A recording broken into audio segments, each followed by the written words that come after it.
Happy New Year! A few moments ago, I asked my friend here at The Fool, John Keeling, whether it was still cool to say that on January 8th or 9th. He assured me I had another week before I would leave the cool zone. So, Happy New Year! And what better way to start off our new year, and I can't think of a better way really, than to do my annual-ish Pet Peeves podcast. That's right. I haven't said goodbye to Happy New Year yet, and I also haven't said goodbye to Ebenezer Scrooge yet, for in fact, he's welcomed in. I'm putting on my Scrooge for you only on this week's Rule Breaker Investing Podcast. It's the Rule Breaker Investing Podcast with Motley Fool co-founder David Gardner. Welcome back to Rule Breaker Investing. As bad as the stock market ended 2018, I'm happy to say for those of us who just stayed invested all the way through, and I'm only looking back over 1 week now or so, but it's been an awfully nice start to 2019. So in my experience, just getting on that log flume ride and just riding that log flume, but in contrast to the log flumes that I've ridden in my life, it doesn't end by going down. No. It's the opposite. It's the reverse gravity log flume of the stock market. You just stay on that log flume ride, and I think you're going to be happy by the end. The date was November 1st, 2017. I had my friend Roy Spence on this podcast, and Roy said something, one of those lines that sticks with me. I hope it'll stick with you. I love it. He said, I'm a for person. I'm a for person. In other words, he's for things. In a world where often people seem to want to define themselves by what they're against, he's a for person. I'm a for person. I hope you're a for person too. Now, it makes sense to have some against in all of us. I like to think we're well-integrated, balanced adults, or even, because I know some of us are kids listening to Rule Breaker Investing, regardless of your age. I think it's good to have some balance there. But in a world where there's too much against a lot of the time, I'm a for person. But that's all a disclaimer, because this week, I'm an against person. And we do this about once a year on this podcast. In fact, I was checking back.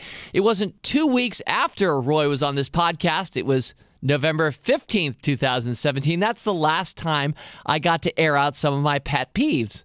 So I guess I was inspired by Roy to flip it and go with some against. But this is something that I've done about once a year on our podcast. We're in our 4th year of this podcast. And in fact, this is the 4th time I will have done my pet peeves. Every single time I'm bringing you maybe 6, 7, or 8 of them, and they're always new. So you might be wondering, how long is this guy's pet peeves list, and is that mentally healthy? And I like to think that it's far longer than what I'm even sharing with you. I'm just giving you the best of my pet peeves list. And in fact, I'm going to ask you right now for our mailbag at the end of this month, if you have a really good pet peeve, I'd love to hear it, because maybe you could make one of your pet peeves one of mine too. You can make me more petulant to start the year 2019. So here's already a call for action on our Rule Breaker Investing mailbag at the end of this month. Now, obviously, I'm having fun. Pet peeves, let's briefly look at the phrase. The pet part of it means that it's probably unique to you, or it's special to you. So this is a rather self-indulgent 30 minutes or so we're going to spend together. Self-indulgent on my part, because these are kind of my pet peeves. I know you have your pet peeves, and I've even asked you for your best one for this month's mailbag. But I want to make it clear that if anything I say here influences you, I would hope to make the world better, to stand against something that we should be fighting against together, then that's why I'm doing this podcast. But I'm also the first to say these are my pet peeves. You might have better ones, nobler ones I can learn from. So I do realize there's a little bit of self-indulgence here. And then the peeve part of the phrase pet peeve, to me, you have to experience it a number of times before it becomes a peeve. You're not allowed to react negatively to one thing that you've seen once. No, the true pet peeve, I think, is something that you've experienced many times. And so it builds itself up into making it on your pet peeve list. Now, I have talked about where I keep my lists in life. I use Evernote. I'm sure there are a lot of other good note-taking, note-saving apps out there on the internet, but I've used Evernote for years. And yes, One of my thousands of Evernotes that I keep is simply entitled My Pet Peeves, and I'll just pin something up on it here or there over the course of a year. And then once I have enough good ones, I figure, let's do a Rule Breaker Investing Pet Peeves podcast. So this is Volume 3, Pet Peeves Volume 3, but you should know that the very first one we ever did, we didn't realize it would be a volume set yet. So the very first one, we're going to do a little history before we get into my 6 pet peeves to share with you here at the start of 2019. We're going to do a little history. The very first pet peeve podcast was February 3rd, 2016. It was called The Language of Investing. And I think for each of these, I'll just give you a little snippet, a little taste of what we've covered. I do think these are some of our more evergreen podcasts. So maybe I was talking about a stock 3 years ago on this podcast where I don't feel the same way today. But these pet peeves that I was talking about 3 years ago, I probably do still feel the same way today. So when I was sharing with you on that podcast, I remember talking about the word names and how people put names in place of stocks. They'll say, yeah, I bought 3 good names last week. And my rant there is just that in my experience, people who refer to corporations or stocks, really businesses, employing sometimes thousands of people with lots of stakeholders doing great things in this world, and for this person, it's just a name. To me, that sounds like trader talk, like, just a name that you'll briefly get to know before you flip it for some other name. So I don't like the encroachment or the concept really of names when it comes down to CNBC or other financial broadcasting. I remember saying that there on that podcast. Then fast forward to Pet Peeves Volume 1 when we finally made this a series for Rule Breaker Investing. And on that one, July 20th, 2016, perhaps for some of my longtime listeners, maybe I said this memorably for you back then. So when I bring it right back up now, maybe you'll be nodding your head knowingly, still there with me. It's when people use a phrase like this: I'll be honest with you. Or let me be honest with you, or honestly, or frankly. Anytime I hear a word or phrase that says something like, let me be honest with you, it makes me wonder, weren't you always being honest with me? You need to highlight that you're about to say something to me that's honest? Was our relationship not on firmer turf? So yes, obviously I'm having a little fun here. I'm sure I've said it occasionally in 2018. Maybe I said, let me be honest with you to somebody. But if I did, then as is the case for some of the other things I do in this podcast, I put the dead arm rule in place. So if you ever hear me say honestly or frankly or let me be honest with you, and not in jest, but seriously, and you're near me, geographically, physically, please walk up and give me a dead arm. I'm more than happy to accept the dead arm rule around the phrase, let me be honest with you. But in the meantime, let's all try to do that less. Let's just be honest and not have to signal that we're actually going to be honest with somebody. All right, so that was a snippet from Pet Peeves Volume 1. And then the most recent one was Pet Peeves Volume 2. I'm sad to note it was November 15th of 2017, as I mentioned, just a couple weeks after Roy Spence was on our podcast. That means I didn't even do a Pet Peeves podcast in the whole year of 2018, but I was building up some material for this one, I suppose. But on that one, well, I'll just pull 2 snippets. One is just bailers, people who bail. Like you've traded a few emails or you've gone back and forth on Facebook for like 2 weeks. You're going to have coffee this morning, and then 10 minutes before you take the metro or the cab or you walk to the coffee spot, your friend bails. And it's okay to do that once. We're all human. No, bailing and bailers are when people do that again and again. And that is definitely a pet peeve of mine. And another pet peeve, this is probably not as important as not bailing, but 0% precipitation. Any weather app, in my experience, unless you're in the Mojave Desert, or unless you're at some extreme climate somewhere around the earth where it literally always or never rains. In this case, we're talking about never. Do not go with 0% precipitation. I see it regularly here in Washington, D.C., an area that is volatile, to say the least. And one of those I should selfie myself with the rain behind me moments, and it happens a few times a year, is when it says 0% precipitation on my dark sky app, and behind me as I take a selfie, it's raining. That should just never happen. So never ever, meteorologists and people running apps behind them, never go with 0%. Just go with 1%. You never know what's going to. There are black swans out there all the time. 1%. 0% sends the wrong message. Okay, now you can see how important some of these pet peeves are to really solve the problems of the world, to heal our species. And that's what I'm going to try to do with my 6 here to kick off 2019. All right, pet peeve number 1. This one's for all the development officers out there. Yep, a lot of you are running campaigns. You're hoping to get money from the rest of us, and you're working for some very worthy causes, and I acknowledge that. In fact, having written a fair number of checks last month, and I bet I'm not the only one on this podcast who writes some charitable checks in December, I'm aware of just how many people see how many needs to fulfill on this earth. And yet, I feel like sometime in the last 3 to 5 years, we all read the same book, development officers, or we started singing from the same song sheet. And I'll provide a quick example before I let you know the pet peeve part of this. I'm sorry to expose my own college alma mater in this case, and I do dearly admire and like Chancellor Carol Folt, but I received last year this email from the University of North Carolina, Chapel Hill, and I quote, "Join Chancellor Carol L. Folt and Carolina's extraordinary scholarship recipients for the launch of the Carolina Edge, a bold strategic initiative that will provide $1 billion to bring the best and brightest students to our campus. And for a celebration of scholarship support's impact across campus, meet the students, learn about their work, see how the generosity of Carolina donors like you gives these students the edge in the classroom and beyond. The Carolina Edge is a part of, quote, For All Kind, the campaign for Carolina, end quote, an ambitious fundraising effort to raise $4.25 billion by 2022. We hope you can join us, end quote.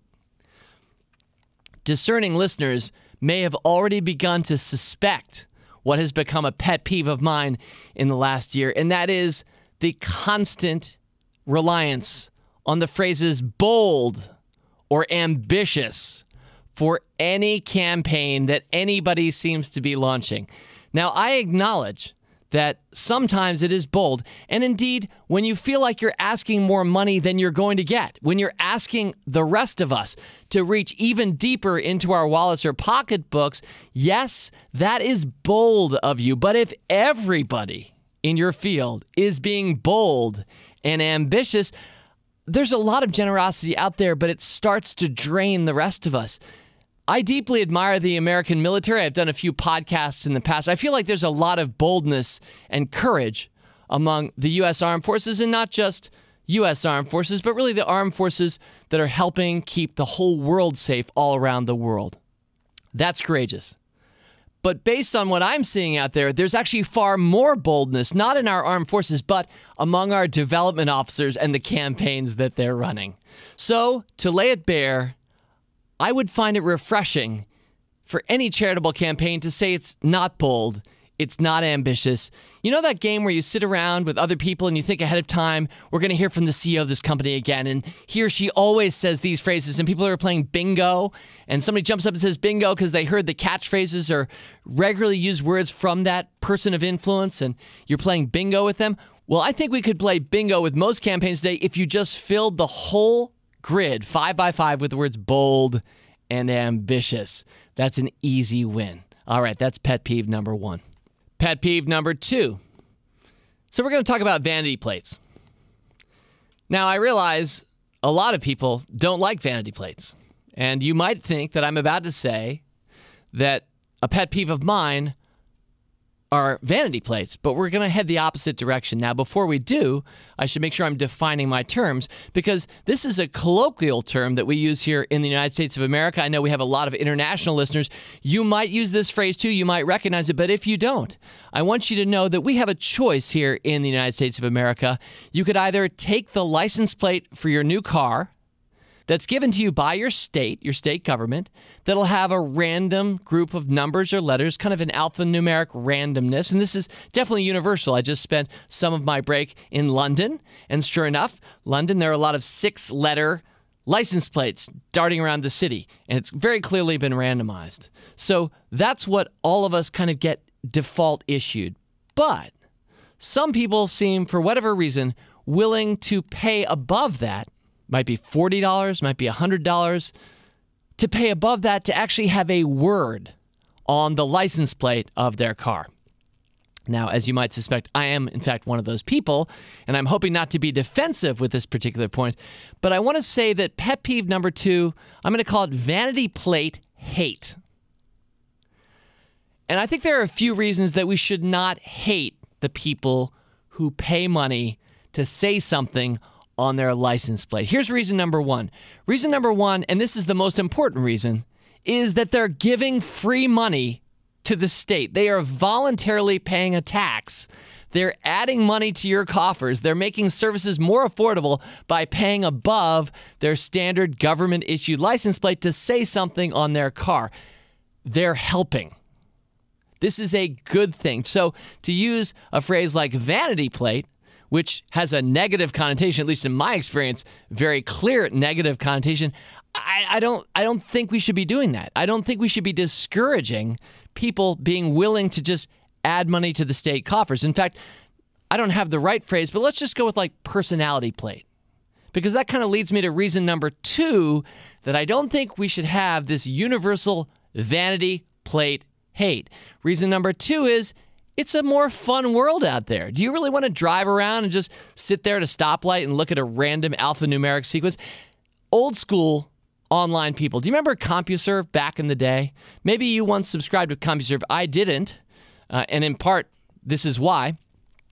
The email address or the online handle that you got for CompuServe, which, by the way, was a dial-up, privately run service pre-World Wide Web. It competed with America Online and Prodigy back in the day, but the email address or the online handle you got from CompuServe would be something like this: 12135798.4@CompuServe.com. Along came America Online. I did sign up for that service, and when I was issued the chance to brand myself, to select my handle or identity, I was able to actually type a word. In fact, I typed Motley, and then I typed fool, and for years I was motleyfool@AOL.com. AOL won the early online wars for many reasons, but one of them, I think, is that they were more fun. It was a world with more personality. It wasn't driving around seeing random alphanumeric sequences everywhere as a way of identifying, but no, instead it was an opportunity to say something, to have some fun, to make people laugh, to say something about yourself. So I will now let you know, I've said this occasionally on the show in the past, but if you ever are in the Washington, D.C. area and you see a car driving around with the license plate F-U-T-U-R-E, that's me. You'll see me somewhere around Washington, D.C. in my car. It happens to be a Tesla, and that seems appropriate since the license plate is future, spelled properly, no leet speak on this particular license plate. Apparently nobody else in Washington, D.C. was thinking about our future, so I just went ahead and grabbed that license plate. I'm having fun there. But yeah, I can't remember what I paid, but I think I make things a little bit more fun for people. And I encourage you, wherever you are, even if you don't want to get a so-called vanity plate, I would encourage you not to indulge in the universal and oh-so-easy vanity plate hate. In fact, hashtag vanity plate hate as a consequence of this week's podcast may start trending on Twitter, but if it does, I think another great hashtag would be Motley plate, because that's kind of what I think. That one comes from my producer and friend Rick Engdahl, who suggested, hey, it's kind of a more motley world out there. So yeah, pet peeve number 2, I think we've pounded this one into the ground, but enough with the vanity plate hate. Don't hate. All right, pet peeve number 3. This one's pretty simple. It's just when people call services products.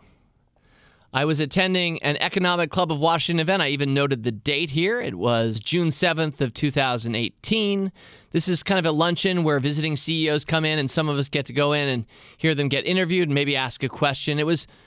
I really enjoyed him. It was the United Airlines CEO, Oscar Munoz. Seems like he's doing a good job. So I respect Oscar, but unfortunately, he didn't know that he was tripping into the bear trap of one of my pet peeves when he said this about Delta, which is one of course, United Airlines competitors.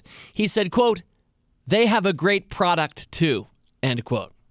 Now, I don't know about you, but when I sit down in a seat on a JetBlue or Lufthansa, whatever my plane brand is, I don't sit around and look around and go, this is a good product.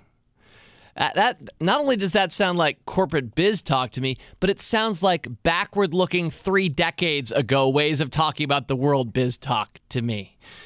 services, which is really what you're getting when you're sitting down in an airplane, you're being served. It's a service. Almost all of transportation, for example, is a service. What the Motley Fool offers online, those are services.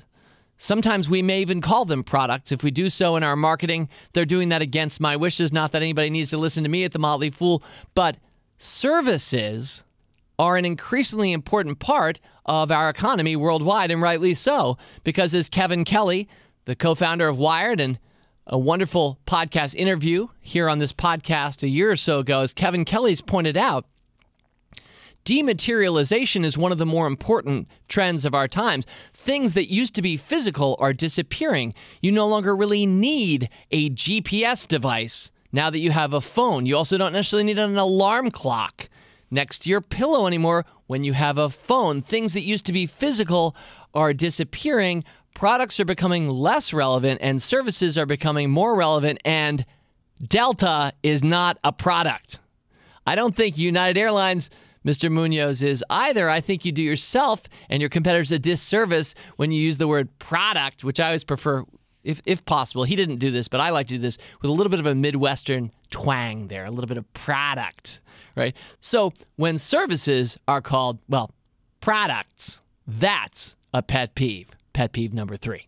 All right, pet peeve number 4, and let's talk a little bit about the stock market here. I feel like I've been talking about things that are arguably not as important as the stock market. Vanity plate hate. I mean, how important really is that? But pet peeve number 4 reflects a little bit on who should be getting credited or blamed when it comes to stock market movements.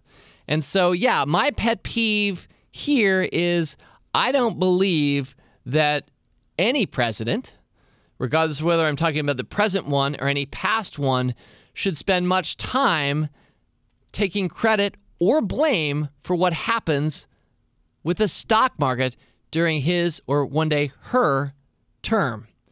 In my experience, most presidents don't spend a lot of time blaming or taking credit for stock market moves, but the pet peeve here is that I have never regarded the stock market's movements as reflective of any presiding president. I wouldn't suggest you do so either, or listen to anyone in the media or politics who suggests otherwise, because the market moves up or down based on conditions that were set in place well before any given administration.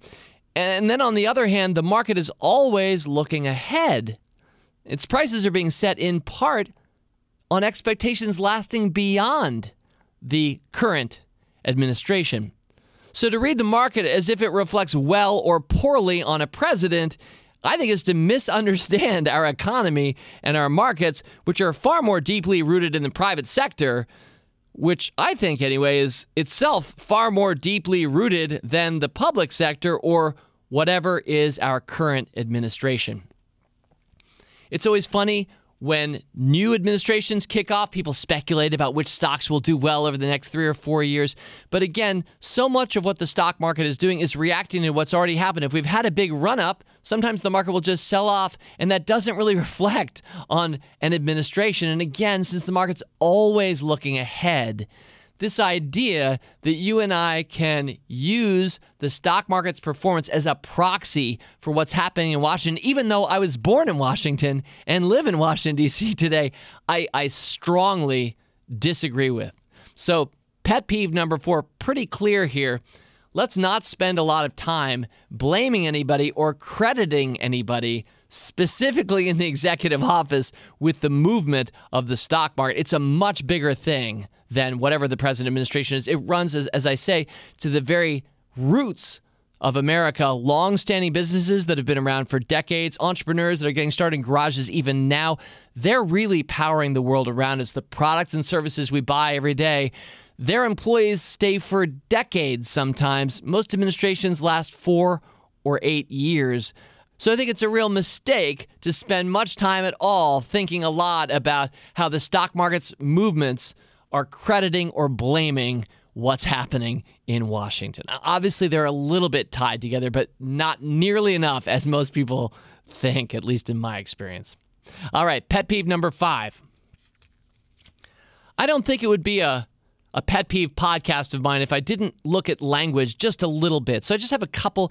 I majored in English literature at the University of North Carolina, but I really do fashion myself a pedant. And it's a word that I think has a noble background, and it's a noble calling for those of us who want to look at language carefully. For me, it's been very helpful. This is on a slightly more serious note. Usually I'm half joking when I do my pet peeve podcast, but I think it can be really instructive to listen to what terms or words people use as they're describing the stock market or finance or their own relationship with savings and investing, or just listening to the language that we use. I think the more that you or I become acute observers of not just the language used by others, but the language that we ourselves are using, I think the smarter we can be. And some of our insights at the Motley Fool that help us beat the market are specifically by noticing the conventional wisdom that's out there along various dynamics of the stock market or business, seeing what people are saying, and then going the opposite direction. And we often create extra value when we do that. So language snafus, and I've got two regionalisms I'm going to go with. One is the American South, and then the other is Great Britain. So in the American South, I want to simplify how we talk just briefly. In my experience, and this is not just true of the South, and I love the South, so I want to make that really clear, but when people say where we're at, we're using an unnecessary word there. And I'm always, Mr. Carrick, my 11th grade composition teacher, struck out so many words from the papers that I wrote, and I was so at the time distraught by the red lines that went through every fourth or fifth word of my compositions.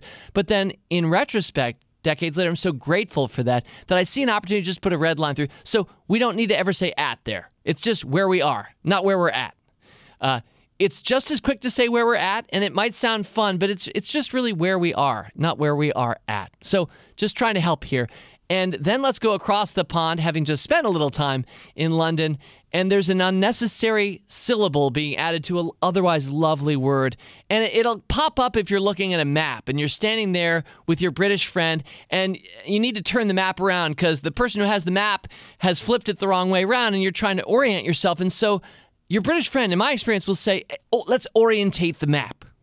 It's about orientating the map. There's no need for the Tate part.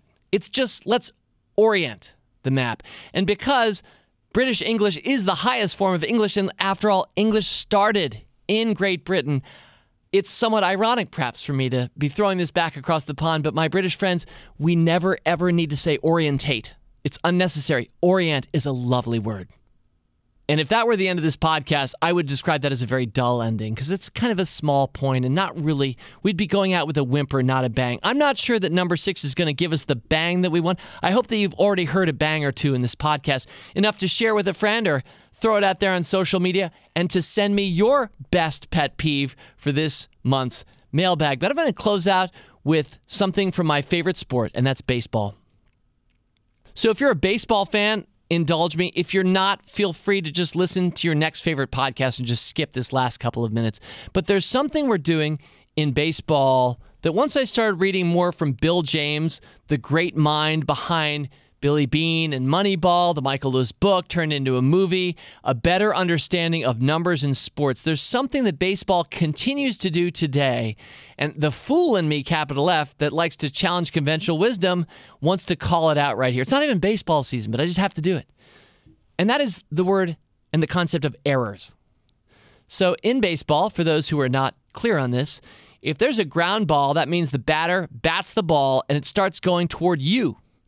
And you are in the infield. Let's say you're playing shortstop between second and third base, and the ball's coming right toward you. Now, what you need to do is bend over, grab the ball in your mitt, pull it out of your mitt with one hand, and throw it to first base and get it there before the batter gets to first base. And if that's the case, he's out. But if that ball, as you're charging it, if it goes between your legs into the outfield, and the batter gets on base, and he shouldn't have otherwise, you're going to be assessed with an error, capital E. In fact, it's such an important concept in baseball that it's there in the line score.